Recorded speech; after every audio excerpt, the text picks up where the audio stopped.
सीमा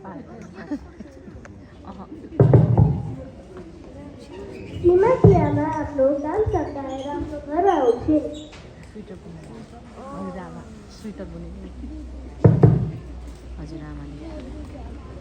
सीमा, ओ सीमा, एक गिलास पानी लिएर आऊ त। घर आउन ढिलो हुन्छ रे। इच्छा लागेको आमाले टेबलमा भएको बोतलको पानी पिउँदै किन ढिलो भए? विद्यालयबाट आज बाहिर जाँदैछन् रे। सदा हल्का कार्यक्रम छ पनि भनेकी थिए।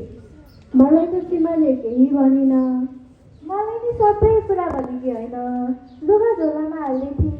मैले किन हालेकी भनेर सोधेँ। उसले त विद्यालयमा गएर लुगा फेरि कार्यक्रममा जाने भनेकी थिए। यसरी विद्यालयबाट विद्यार्थीलाई बाहिर लैजाँदा सूचना आउने गर्थ्यो। यसपालि आएन, किन होला? मलाई त अर्कै लाग्दैछ। तिमीलाई सूचना दिएर तिमीले नै बिर्सेको त होइन नि? ती सूचना दिनै बिर्सेकी।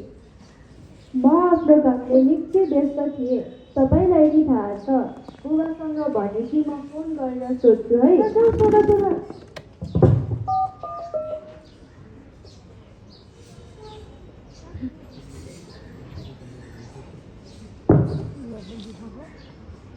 बुबालाई फोन लगाउनु भयो। फोनको घन्टी बज्छ।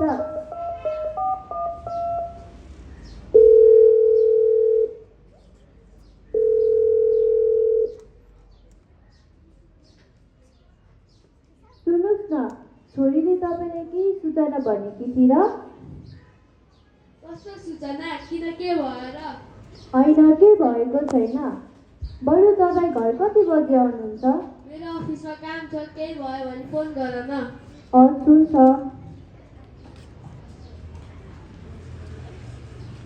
सानो कक्षामा हुँदा उसले चिठी दिन बिर्सिन्थे। त्यस बेला मैले गृह कार्य गर्न सहयोग गर्थे, झोला मिलाइदिने गर्थे र आफूले चिठी भेटाउँथे। अब त ऊ अलि ठुलो कक्षामा पुग्यो, सहयोग गर्न पनि पर्दैन र उसले चिठी दिन बिर्सेको बेला मैले भेटाउने कुरै भएन। चिन्ता मान्दै उज्यालो हुनसाथ काममा गएको आमालाई निकै भोक लागेको थियो। उहाँ खाना खाना भान्सातिर बस्नुभयो। आमा, म खाना खान जान्छु है।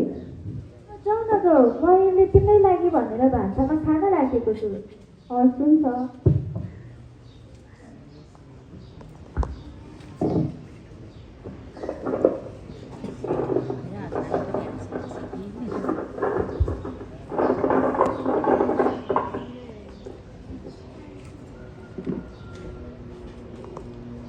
उहाँलाई घरको काम र खाने मन लागेन। एकछिनमा उहाँले विद्यालयमा फोन गर्नुभयो।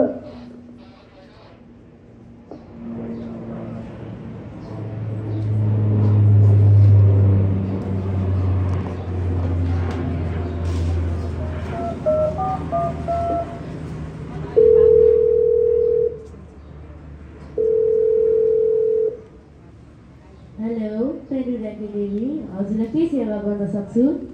नमस्कार, म सीमाकी आमा बोलेकी। आज विद्यालयमा कुनै कार्यक्रम थियो र सर? छैन नि म्याम। हस्, धन्यवाद। विद्यालयबाट कुनै कार्यक्रम नभएको जवाफ आयो। त्यसो भए घरमा झुटो बोलेर लुगा जुत्ता लगेर कहाँ गयो नि?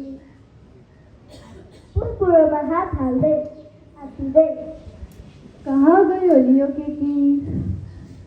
केही दिनअघि मात्र छिमेकी जिल्लामा घटेका नराम्रा घटनाहरू सम्झिनुभयो।